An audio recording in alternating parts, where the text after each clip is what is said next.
আসসালামু আলাইকুম প্রিয় বন্ধুগণ, আশা করি সবাই ভালো আছেন। আমিও আলহামদুলিল্লাহ। অনলাইনে শখের বর্ষে আসা যে আপনাদেরকে উদ্যোক্তা বানাবো, আপনাদেরকে সৎ পরামর্শ দিয়ে বেকারত্ব দূর হবে। অনলাইনে যে আর্নিং হবে এটা আমার জানা ছিল না, এখন দেখি বাট আমার ইনকামও হবে। যাক সে কথা।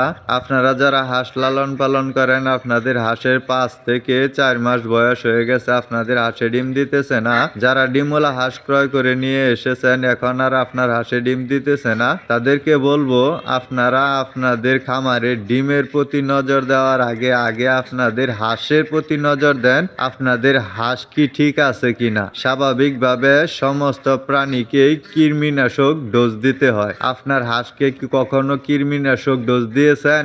আপনি যদি কৃমিনাশক ডোজ না দিয়ে থাকেন, সেক্ষেত্রে আপনার হাঁস কখনোই ডিম দেবে না, কারণ আপনার হাঁসে যে খাবারটুকু খাবে সেই খাবারের পুষ্টিগুণ চাহিদা সবটাই কৃমি নিয়ে নিবে। আপনার হাঁস আস্তে আস্তে দুর্বল হয়ে যাবে বা ডিমে কমে যাবে।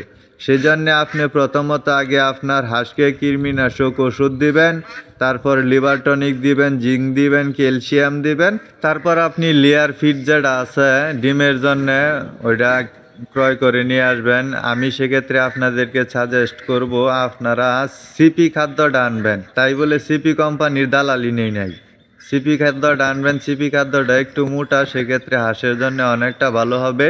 বাট নারিশ কোম্পানিরও ওই লেয়ার খাদ্য আছে, তা আপনাদের সুবিধা অনুযায়ী আপনারা খাদ্যটা ঠিকঠাকভাবে দিয়ে যাবেন। প্রতিটা হাঁসকে 170 থেকে 80 গ্রাম খাবার ঘরে দিতে হবে।